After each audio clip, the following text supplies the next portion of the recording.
जिस क्षण कोई अपना इस दुनिया को छोड़कर चला जाता है, उस पल समय जैसे थम जाता है।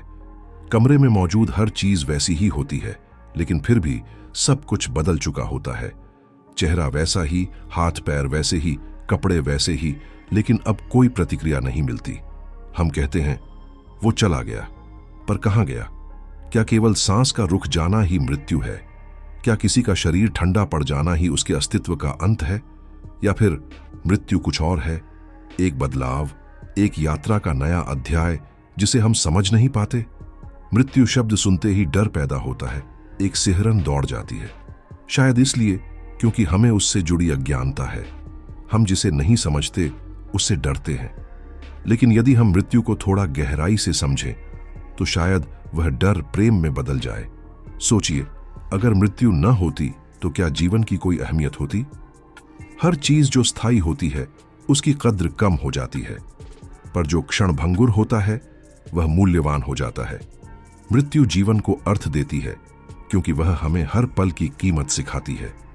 अगर कोई कहे कि मृत्यु सब कुछ खत्म कर देती है तो फिर यह सवाल उठता है, जो लोग चले जाते हैं उनकी यादें क्यों बची रहती हैं? उनका स्पर्श, उनकी हंसी, उनकी बातें, वह सब हमारे भीतर जीवित क्यों रहती हैं?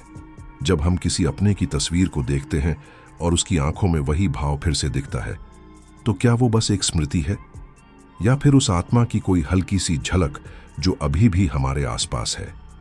दर्शन शास्त्र कहता है, मृत्यु सिर्फ शरीर की समाप्ति है, आत्मा की नहीं। जैसे कोई यात्री स्टेशन बदलता है, वैसे ही आत्मा शरीर बदलती है। शरीर को अगर वस्त्र माना जाए तो मृत्यु वस्त्र परिवर्तन है।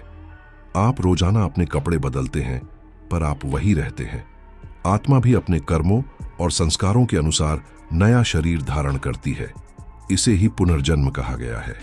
यह बात भले ही अविश्वसनीय लगे, लेकिन दुनिया के लाखों लोगों ने पूर्व जन्म की स्मृतियों का अनुभव किया है। बच्चे जिन्होंने जन्म लेते ही ऐसी बातें बताईं जो उनके जानने की बात नहीं थी। हमारे जीवन में मृत्यु बार बार आती है। हर रात जब हम सोते हैं, हम एक तरह की मृत्यु का अनुभव करते हैं। हमें होश नहीं रहता, शरीर निष्क्रिय होता है और फिर सुबह एक नई शुरुआत होती है। ठीक वैसे ही जब शरीर की अंतिम नींद आती है, आत्मा एक नए जीवन की सुबह की ओर बढ़ती है। मृत्यु न तो दुश्मन है और न दंड, वह तो जीवन का एक अपरिहार्य नियम है, एक द्वार है जो हमें आत्मा की यात्रा के अगले पड़ाव तक ले जाता है। जब किसी को खोते हैं तो हमें लगता है कि हमारा संसार उजड़ गया, लेकिन अगर ध्यान से देखें तो मृत्यु हमें यह भी सिखाती है कि हमें क्या बदलना है। वह हमें रोकती है, रुक कर सोचने पर मजबूर करती है कि हम कैसे जी रहे हैं, किसके साथ जी रहे हैं और क्यों जी रहे हैं। मृत्यु एक शिक्षक है। वह हमें सिखाती है कि समय सीमित है और इस सीमित समय में जो सबसे मूल्यवान है वह है प्रेम, करुणा, क्षमा और समझ। हम कितना पैसा कमाते हैं, कितने नाम कमाते हैं, यह सब मृत्यु के आगे फीका पड़ जाता है। अंत में वही याद रखा जाता है कि आपने किसी को कैसा महसूस कराया, आपने कितना सच्चा प्रेम किया। मृत्यु को स्वीकार करना सरल नहीं, लेकिन यह आवश्यक है। यह जानना जरूरी है कि जिस दिन हम मृत्यु को अपना हिस्सा मान लेंगे, उस दिन हम सही मायनों में जीना शुरू करेंगे, क्योंकि तब हम डर से नहीं, प्रेम से जिएंगे। तब हम हर रिश्ते को, हर बात को और गहराई से समझेंगे, क्योंकि हम जानेंगे कि यह सब हमेशा नहीं रहेगा। हम जब अपने प्रियजनों को गले लगाते हैं, तब हमें यह एहसास होना चाहिए कि यह पल अमूल्य है और शायद यही अंतिम बार हो। मृत्यु हमें स्थायी नहीं बनाती, लेकिन वह हर पल को मूल्यवान बना देती है। कई बार हम मृत्यु को अन्याय की तरह देखते हैं। कोई बच्चा छोटा मर जाए, कोई जवान दुर्घटना में चला जाए या कोई माँ अपने बच्चों को छोड़कर चली जाए, तो हम भगवान से सवाल करते हैं, क्यों? लेकिन शायद हमें यह समझना चाहिए कि हम सिर्फ एक पृष्ठ देख रहे हैं, जबकि जीवन एक पूरी किताब है। आत्मा की यात्रा कई जन्मों की होती है और हम जो देख रहे हैं वह सिर्फ एक दृश्य है, पूरी फिल्म नहीं। इस दृष्टिकोण से देखने पर मृत्यु कोई त्रासदी नहीं, बल्कि एक प्रक्रिया बन जाती है जो गहराई और परिपक्वता लाती है। अगर मृत्यु अंतिम होती तो प्रेम क्यों बचता? क्यों किसी की याद आते ही हमारी आंखें नम हो जाती हैं? क्यों हम सपने में उन्हें महसूस कर पाते हैं? क्योंकि आत्मा का संबंध समय से नहीं होता, वह प्रेम की भाषा समझती है और यह प्रेम मृत्यु के पार चलता है। जब आप किसी अपने की मृत्यु के बाद भी उनके लिए प्रार्थना करते हैं, मोमबत्ती जलाते हैं या कोई अच्छा काम उनके नाम से करते हैं, तो वह आत्मा उसे महसूस करती है, क्योंकि ऊर्जा कभी नष्ट नहीं होती, वह बस रूप बदलती है। यदि आप मृत्यु से डरते हैं तो जीवन को सही से नहीं समझ पाएंगे, और यदि आप मृत्यु को स्वीकार कर लेते हैं तो आप हर पल को उत्सव की तरह जी पाएंगे।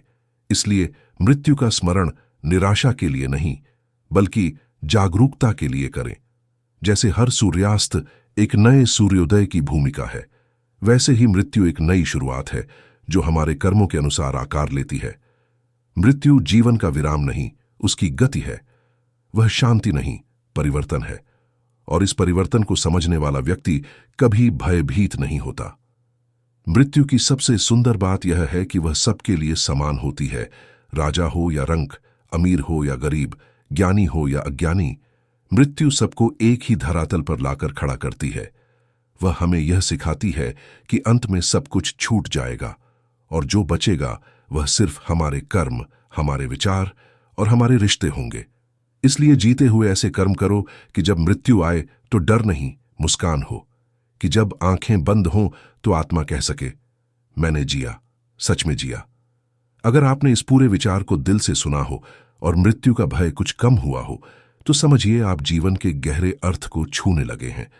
मृत्यु को समझना जीवन को समझना है, और यह समझ हमें बेहतर, करुणाशील और सच्चा इंसान बनाती है।